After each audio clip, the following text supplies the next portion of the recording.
The gavel slammed down, and the room erupted into cruel, mocking laughter. Audrey had just spent her last $500 on a rusted, mud-caked monstrosity. Her neighbors called her a fool, a desperate woman clinging to garbage. But exactly 24 hours later, nobody in that room was laughing. The town of Crestwood, nestled deep in the damp, pine-heavy hills of Oregon, was the kind of place where everyone knew your bank balance before you even checked your mail. If you were doing well, the town smiled at you. If you were sinking, they watched you drown from the safety of their porches. Audrey Fletcher was sinking fast, and the whole town had a front-row seat. At 32, Audrey had poured her life savings, her sweat, and her soul into keeping her late grandfather's hardware store afloat. But big-box retailers on the highway and mounting debts had turned her life into a suffocating math problem she couldn't solve. She was 3 months behind on rent, staring down the barrel of an eviction notice that was set to be executed by Monday. It was a dreary Saturday morning when she found herself sitting in the back row of the Crestwood Community Center for the county estate auction. She didn't have money to burn. She had exactly $540 left to her name. But desperation breeds strange instincts. The auction was liquidating the estate of Ezra Higgins, Crestwood's resident eccentric. Ezra had lived alone in a crumbling Victorian house at the edge of town for 40 years. He was a ghost of a man, known for hoarding strange metals, muttering about historical injustices, and occasionally paying for groceries with pure silver coins. When he passed away quietly in his sleep, the county seized his property to pay off decades of back taxes. The community center smelled of stale coffee, wet wool, and eager greed. The town's upper crust was there in full force. Brenda Wilkins, the owner of a high-end antique boutique down on Main Street, sat in the front row, her manicured fingers delicately holding a numbered bidding paddle. She had already snapped up Ezra's mahogany dining set and a collection of pristine vintage pocket watches. Then came Lot 73. 2 burly movers grunted and strained as they rolled a heavy industrial cart onto the stage. The crowd leaned in, expecting another hidden gem. Instead, a collective groan echoed through the room. Sitting on the cart was a hideous, misshapen lump of rusted iron. It looked like a salvaged piece of a cast-iron stove, completely caked in decades of hardened mud, soot, and grease. But the strangest part was the bottom. Welded haphazardly to the base of the iron was a heavy steel lockbox, thick with red rust, completely sealed shut with heavy-duty industrial welds. Auctioneer Gary Miller cleared his throat, looking at his clipboard with a grimace. All right, folks, Lot 73 appears to be some sort of scrap iron and a welded security box. No keys, obviously, since it's welded shut. Heavy as a compact car. Let's start the bidding at $50. Silence. Brenda Wilkins openly snorted, whispering loudly to her companion. Looks like Ezra was hoarding literal garbage. Imagine putting that monstrosity in your house. Audrey stared at the rusted cube. Her heart began to hammer against her ribs in a strange, erratic rhythm. She remembered a Tuesday evening, 6 months ago. Ezra Higgins had come into her hardware store right before closing. He bought a single padlock. When she handed him his change, he looked at her with piercing, cloudy blue eyes and said, "They always look for the shine, Audrey. They never look in the dirt. The real fire is always locked in the dirt." It made no sense at the time. But looking at the welded, dirt-caked lockbox attached to the bottom of a stove, something clicked in her gut. It wasn't logic. It was pure, unadulterated intuition screaming at her. $50? Gary Miller pleaded, looking around the room. Come on, Pete. There's at least $50 worth of scrap metal here. Pete Dempsey, the local junkyard owner, chewed on a toothpick and lazily raised his paddle. 50. But I ain't hauling it. You guys load it in my truck. I have 50 from Pete, Gary called out. Do I hear 60? Before her brain could catch up with her hand, Audrey's paddle shot into the air. Heads turned. The room fell dead silent. Brenda Wilkins twisted around in her chair, her eyebrows shooting up into her hairline. $60 to Audrey Fletcher, Gary said, a hint of pity in his voice. He knew about her financial troubles. Everyone did. Pete Dempsey chuckled, spitting his toothpick into a cup. All right, little lady, let's play. 100. 150, Audrey shot back, her voice trembling slightly. Whispers broke out across the room. What is she doing? She's getting evicted next week. She can't afford groceries, let alone Ezra's rusty trash. Pete frowned, his pride slightly bruised. 200? 300, Audrey said, standing up. Her palms were sweating. She was bidding her survival money. If this was just a crazy old man's box of rocks, she would be homeless by Tuesday. Brenda Wilkins let out a sharp, mocking laugh that cut through the murmurs. "Oh, let the poor girl have it, Pete," she called out loudly. "She clearly needs a new centerpiece for her empty store." A few people chuckled. Pete smirked and shook his head, lowering his paddle. "Too rich for my blood. It's all yours, Audrey. Hope you enjoy tetanus." Going once, going twice. "Sold to Audrey Fletcher for $300, Gary announced. Slamming the gavel down, the room immediately lost interest in her, turning their attention to the next lot of crystal glassware. But Audrey wasn't done. The county required immediate payment and removal. She walked to the clerk's desk, her hands shaking as she counted out 3 crisp $100 bills from her desperately thin wallet. Getting the rusted monstrosity into her beat-up Ford pickup took the help of the 2 movers and a forklift. As she drove away from the community center, the truck's suspension groaned under the immense weight in the bed. She glanced in the rearview mirror, catching a glimpse of Brenda Wilkins and a few other locals standing on the center's steps, pointing at her departing truck and laughing. Audrey gripped the steering wheel, her knuckles turning white. The creeping cold of buyer's remorse began to settle into her bones. She had just spent her rent money on a piece of rusted garbage based on the ramblings of a dead man. She was the town joke. And as the first drops of a heavy Oregon rain began to hit her windshield, she felt like the biggest fool in the world. By midnight, the rain had turned into a torrential downpour, hammering against the corrugated tin roof of Audrey's detached garage. The air was frigid, smelling of damp earth and motor oil. Audrey stood in the center of the concrete floor, staring down at Lot 73. It was even uglier under the harsh glare of the fluorescent garage lights. She had spent the last 3 hours trying to pry the welded lockbox off the bottom of the iron stove base with a crowbar, but she had only succeeded in blistering her palms and chipping the iron. Ezra had welded this thing shut with industrial-grade precision. Whoever sealed it had made absolutely sure that casual tampering wouldn't open it. She was exhausted, starving, and terrified of the coming Monday. The mocking laughter of Brenda Wilkins echoed in her ears. A fool and her money. "No," Audrey whispered to herself, wiping a smudge of grease from her forehead. "I'm not stopping until I see what's inside." She walked over to her grandfather's old workbench and grabbed his heavy-duty angle grinder, slapping in a fresh diamond-tipped cutting wheel. She donned a pair of scratched safety goggles and heavy leather gloves. Plugging the grinder in, she knelt beside the monstrosity. She positioned the spinning blade against the thickest weld seam on the lockbox. As the diamond wheel bit into the aged steel, a blinding shower of orange sparks erupted, illuminating the dark corners of the garage. The noise was deafening, a high-pitched mechanical scream that drowned out the thunder outside. Audrey pushed hard, her arms vibrating violently as the grinder ate through the dense metal. It took 45 grueling minutes, swapping out 3 different cutting wheels, before she finally sliced through the last of the 4 heavy welds. Sweat drenched her shirt. She turned off the grinder, the sudden silence in the garage ringing in her ears. Grabbing a flathead screwdriver and a heavy mallet, she wedged the tool into the freshly cut seam and struck it hard. With a loud, protesting screech of metal, the heavy steel lid of the lockbox popped loose. Audrey dropped the mallet, her breath caught in her throat. Slowly, with trembling gloved hands, she pried the lid open.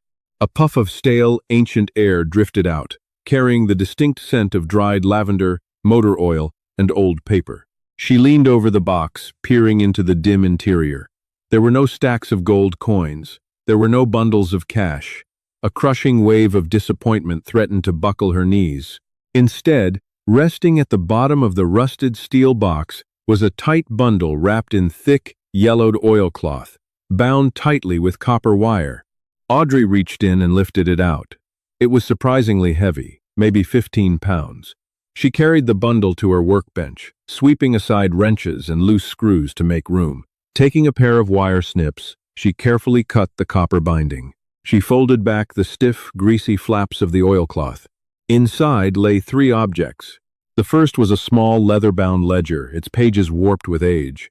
The second was a tarnished brass skeleton key, heavy and intricate. The third object made her heart sink completely.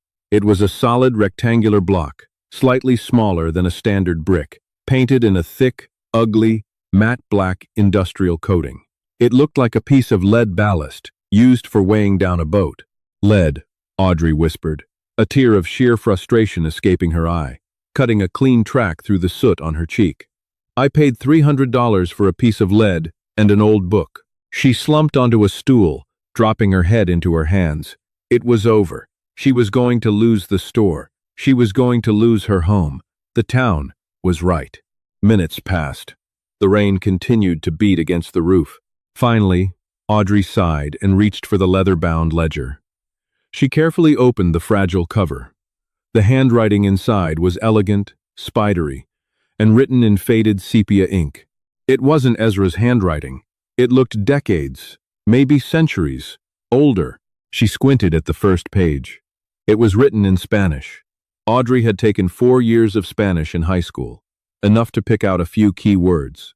Inventario, San José, Cartagena, 1708. She flipped the page. There were meticulous drawings of ships, navigation coordinates, and lists of cargo. Then, tucked between the pages in the middle of the book, she found a loose piece of modern notebook paper. This one was in Ezra's erratic, cramped handwriting. It read, "My grandfather stole it from the wreck divers in '42. He painted it to hide it from the feds. They killed him for the rest of the horde, but they never found the black brick. It has sat in the dark for 80 years. If you are reading this, the fire has finally burned away the dirt. Wash the black away." Audrey froze. She slowly lowered the piece of paper and looked at the ugly, black rectangular block sitting on her workbench. Wash the black away. She stood up, her pulse quickening again. She grabbed a metal tin of industrial paint thinner from the shelf, a coarse wire brush, and a bundle of clean shop rags. She poured a generous amount of the harsh chemical over the top of the black brick. The paint thinner immediately began to bubble and hiss, reacting aggressively with the decades-old industrial coating. The garage filled with the acrid stench of melting chemicals. Audrey took the wire brush and scrubbed hard at the center of the block. Black sludge peeled away like dead skin, but underneath, there was no dull gray lead. Audrey gasped, dropping the brush. She grabbed a rag and wiped away the chemical sludge. Staring back at her, glowing with a soft, immortal warmth under the harsh garage lights, was a patch of brilliant, flawless yellow metal. Gold. "Oh my God," she breathed, her hands shaking so violently she could barely hold the rag. She poured more thinner. She scrubbed frantically, tears of shock streaming down her face. As the thick black paint dissolved, the true form of the object was revealed. It wasn't just a crude ingot. It was an intricately cast, solid gold artifact. It depicted a sprawling, mythical sea serpent wrapped around a cross. But that wasn't what made Audrey stop breathing.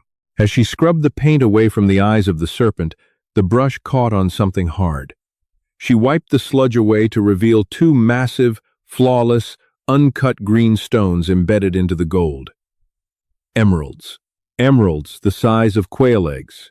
She was looking at a royal treasure from the legendary 1708 shipwreck of the Spanish galleon San Jose, the holy grail of lost shipwrecks. Audrey placed both hands on the workbench to steady herself, feeling the room spin. The gold alone weighed 15 pounds, worth nearly $500,000 in pure melt value. But as an intact, jeweled historical artifact from the San Jose, it was priceless. It was worth millions, tens of millions. 24 hours ago, she was the town joke, laughingstock of Crestwood, staring down homelessness. Now, standing alone in her freezing garage, Audrey Fletcher was one of the wealthiest women in the state of Oregon. She let out a sound that was half sob, half laugh. She had done it. She was saved. But the euphoria lasted exactly 10 seconds. Suddenly, the harsh crunch of heavy tires rolling over the gravel outside her garage cut through the sound of the rain. Headlights, bright and blinding, swept across the frosty windows of the garage doors, illuminating the dust in the air. Audrey froze, her hand instinctively reaching for a heavy steel wrench on the table. Nobody came down her dead-end road at 2 in the morning. The vehicle engine cut off. The heavy thud of a car door closing echoed through the storm. Then came 3 slow, heavy knocks on the side door of her garage.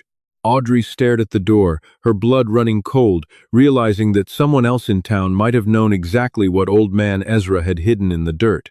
The heavy knocking echoed again, louder this time, violently vibrating the thin wooden frame of the garage door. Audrey's survival instincts, honed by months of dodging aggressive debt collectors, instantly kicked in. She didn't panic. Her mind went eerily quiet. She snatched the heavy oilcloth, threw the solid gold serpent's cross inside, and shoved it roughly under a pile of greasy, oil-stained shop rags at the far end of her workbench. She picked up a massive 24-inch steel pipe wrench, its iron teeth cold and heavy in her hands. She gripped it tight, hiding it behind her back, and walked slowly toward the side door. "Who is it?" she yelled, her voice remarkably steady over the drumming rain. "Open the door, Audrey," a deep, gravelly voice demanded from the other side. "I know you're in there. I saw the sparks from the road." She didn't recognize the voice. Unlocking the deadbolt, she opened the door just a fraction of an inch, leaving the security chain engaged. Standing in the freezing downpour was a man in his late 40s, wearing a soaked leather jacket. Water cascaded off the brim of his baseball cap, casting deep, menacing shadows over a sharp, angular face. His eyes were cold, calculating, and fixated directly on her. "My name is Donovan Higgins," the man said, stepping closer so the rain wouldn't drown out his words. "Ezra was my uncle. I got stuck in Denver because of the storm. Missed the estate auction by 6 hours. I know you bought lot 73.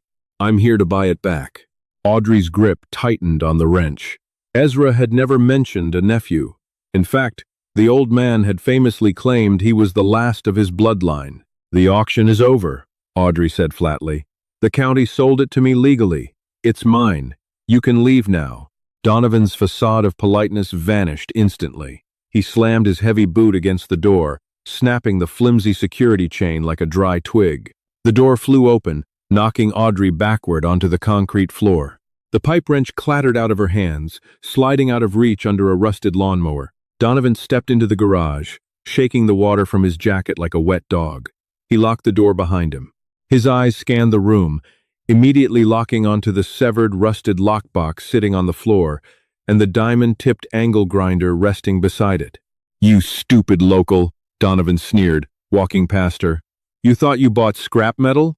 Uncle Ezra was paranoid. "He told me years ago he hid my grandfather's inheritance inside the base of an old iron stove, kept it right under the town's nose." Audrey scrambled to her feet, backing toward the workbench. "There was nothing in it," she lied, her voice shaking just enough to sound authentically terrified. "Just some old ledgers, some paper." "It was empty." Donovan laughed, a harsh, humorless sound.